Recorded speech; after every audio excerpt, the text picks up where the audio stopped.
सुप्रभातम बच्चों, प्रातःकालीन बेला में आपका स्वागत है। मैं रमेश चंद्र कक्षा 9वीं की हिंदी व्याकरण के अंतर्गत कल मैंने आपको अलंकार का एक वीडियो प्रेषित किया था, जिसमें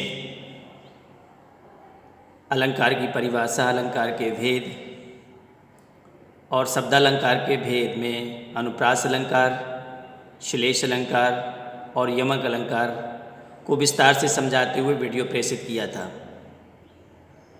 आज मैं आपको अपने वीडियो के माध्यम से अर्थालंकार तथा उनके भेद तथा उनमें से कोई दो अलंकार को व्याख्या करते हुए आप तक प्रेषित करूँगा। एक रिकैप के अंतर्गत आपको बता दें कि जो कल मैंने आपको बताया था कि काव्य की सुंदरता बढ़ाने वाले शब्दों को अलंकार कहते हैं। अलंकार के दो भेद होते हैं, शब्दालंकार और अर्थालंकार। जब शब्द के माध्यम से काव्य में चमत्कार उत्पन्न किया जाता है तो वहाँ पर होता है शब्दालंकार। और बच्चों, इसके दो भेद होते हैं, अनुप्रास, श्लेष और यमक। जब किसी काव्य पंक्तियों में एक ही वर्ण की आवृत्ति एक से अनेक बार होती है तो वहाँ पर अनुप्रास हो जाता है। और यमक में यानी कोई एक जैसा शब्द, जब कोई एक ही शब्द एक से अधिक बार आता है, दोनों शब्दों का अर्थ अलग अलग निकलता है तो वहाँ पर यमक अलंकार हो जाता है। श्लेष के अंतर्गत जब शब्द एक होता है और उसके अर्थ एक से अनेक होते हैं तो वहाँ पर श्लेष अलंकार होता है। अब आता है बच्चों अर्थालंकार। जब अर्थ के माध्यम से काव्य में चमत्कार उत्पन्न किया जाता है या काव्य में शोभा बढ़ाई जाती है तो वहाँ पर होता है अर्थालंकार। अर्थालंकार के अंतर्गत बच्चों प्रमुख रूप से जो अलंकार आते हैं वो है उपमा अलंकार, रूपक अलंकार, मानवीकरण अलंकार, अतिशयोक्ति अलंकार और उत्प्रेक्षा अलंकार। तो आज मैं आपको उपमा अलंकार और रूपक अलंकार के बारे में बताऊंगा। तो पहला आता उपमा अलंकार। तो उपमा अलंकार होता क्या है? तो जैसा कि उपमा अर्थात किसी व्यक्ति, वस्तु की आकृति, गुण, धर्म, उसका रूप, रंग, उसी की तरह हम किसी दूसरी व्यक्ति, वस्तु की उससे समानता स्थापित करते हैं, उसकी तुलना करते हैं, उसके जैसा, उसकी तरह है, तो वहाँ पर उपमा अलंकार हो जाता है। अर्थात जब दो वस्तुओं में उनके गुण, रंग, रूप के आधार पर तुलना की जाती है तो वहाँ पर हो जाता है उपमा अलंकार। अब बच्चों, उपमा अलंकार के अंतर्गत हमें विशेषकर दो तीन बातों का ध्यान रखते हैं कि उपमा अलंकार में जो उपमेय, उपमान, वाचक शब्द और गुणधर्म, ये हमें अलग से बताने रहते हैं कि इसमें कौन उपमेय है, कौन उपमान है और कौन वाचक शब्द है। अब जैसे एक उदाहरण के माध्यम से, जैसे हरिपद कोमल कमल से, हरिपद कोमल कमल से एक काव्य पंक्ति है बच्चों, ये काव्यांश की एक पंक्ति है।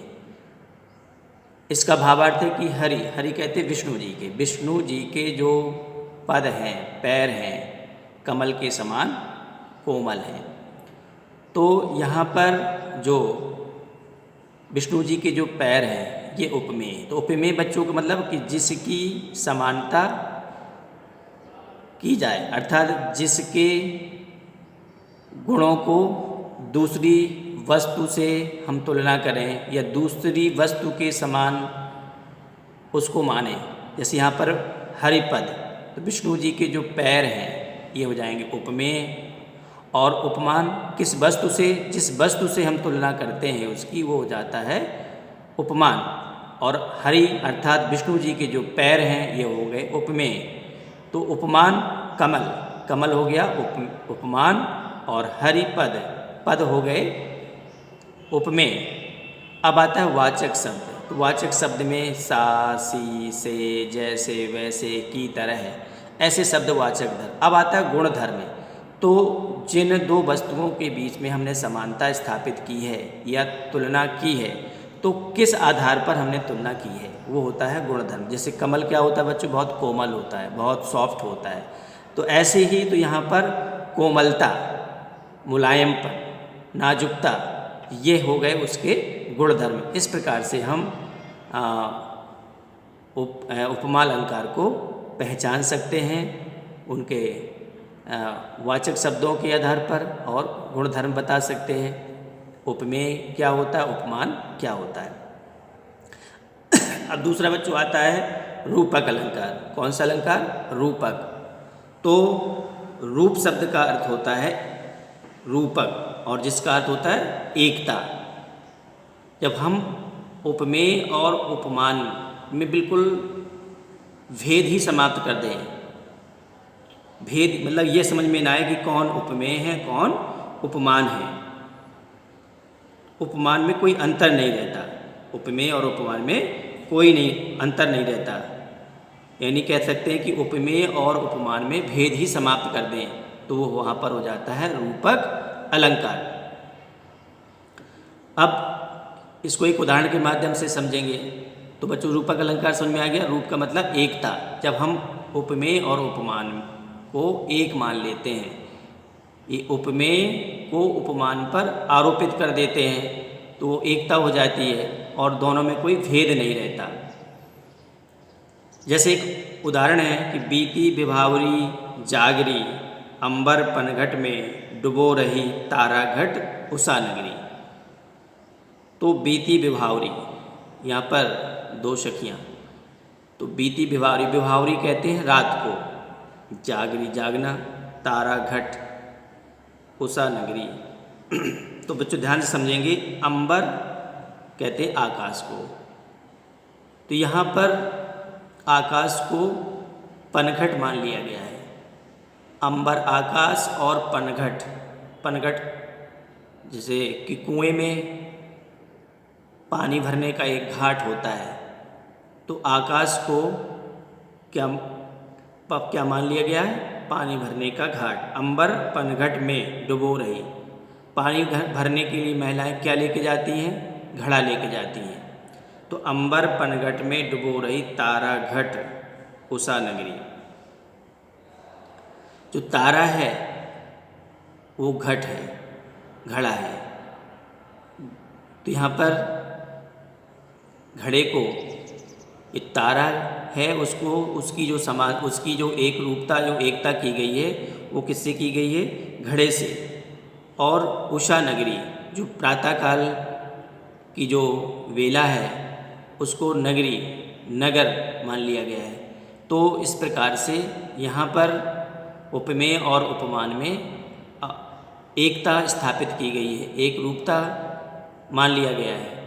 तो यहाँ पर बच्चों कौन सा अलंकार हो जाएगा, रूपक अलंकार।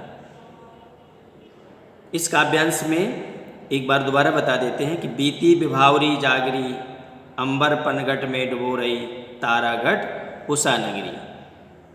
कि रात बीत गई है, तो जब रात बीतेगी तो क्या होगा, प्रातःकाल आएगा।